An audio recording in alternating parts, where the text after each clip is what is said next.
Fantasy app पर बढ़ा आक्रोश। एक्सपर्ट के बयान ने सनसनी मचाई, सरकार के लिए बुरी खबर आई। जी हाँ, भारत में ऑनलाइन गेमिंग बिल आने की वजह से फैंटेसी ऐप को बैन कर दिया गया है। फैंटेसी ऐप पर यानी कि कोई भी मनी रिलेटेड गेम्स आप नहीं खेल पाएंगे, जिसको लेकर फैंस में निराशा है, यूजर्स में निराशा है। और अब तो फैंटेसी ऐप बैन होने की वजह से देश के अंदर चिंता की बात हो गई है, क्योंकि कुछ एक्सपर्ट्स का मानना है कि इन ऐप्स के बंद होने की वजह से देश में गलत चीजों को बढ़ावा मिलेगा, कालाबाजारी बढ़ेगी, सट्टाबाजारी बढ़ेगी, धोखाधड़ी बढ़ेगी और जो कहते हैं देश में आतंक की गतिविधि भी हो सकती है। आतंक से मतलब है कि देश में लड़ाई झगड़े वाले मुद्दे भी उठेंगे।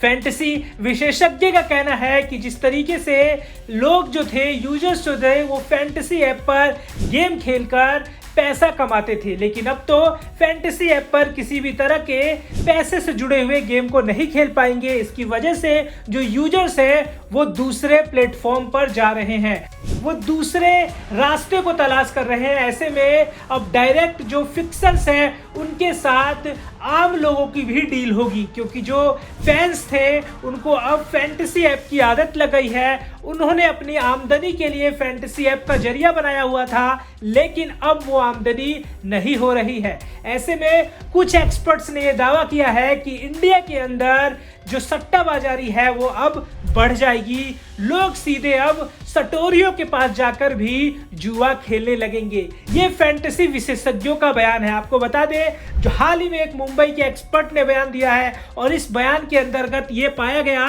फैंटेसी क्रिकेट विशेषज्ञ का बड़ा बयान, कई लोग इन लतों के कारण विदेशी प्लेटफॉर्म की ओर रुख करेंगे, अपनी आमदनी बढ़ाने के लिए वैकल्पिक तरीके खोजेंगे। साथ ही साथ उन्होंने कहा इससे धोखाधड़ी और घोटाले भी होते हैं, क्योंकि अब सब कुछ अनियमित है। अगर उपयोगकर्ता जीत भी जाते हैं तो भी इस बात की कोई गारंटी नहीं है कि उन्हें अपना पैसा वापस मिल जाएगा। उन्होंने शॉपिंग प्लेटफॉर्म के रूप में कई ऐप्स का हवाला दिया जो अवैध रूप से खेलने के लिए सिक्के और टोकन दे रहे हैं। ये जो बयान आया है वो फैंटेसी एक्सपर्ट का है। उनका मानना है कि अदर जो वेबसाइट है वो अब फैंटेसी ऐप को बढ़ावा देगी, सट्टाबाजारी को इससे बढ़ावा मिलेगा और लोगों के बीच में लड़ाई झगड़े वाली नौबत भी आ सकती है, जो देश के लिए काफ़ी ज़्यादा चिंता की बात है। क्योंकि फैंटेसी ऐप पर तो आप एक रूल के अकॉर्डिंग गेम खेलते थे, आमदनी अर्जित करते थे, लेकिन अब इन ऐप्स के बैन होने के बाद लोग गलत रास्ते पर भी जा सकते हैं, लोग सट्टाबाजारी में उतर सकते हैं, जो कि देश के लिए काफ़ी ज़्यादा चिंता की बात होगी। अब देखना दिलचस्प होगा कि इस मामले को लेकर क्या फैंटेसी ऐप में कोई बदलाव हो सकता है, क्या फैंटेसी ऐप की वापसी हो सकती है, क्योंकि जो फैंटेसी एक्सपर्ट का बयान है वो अपने आप में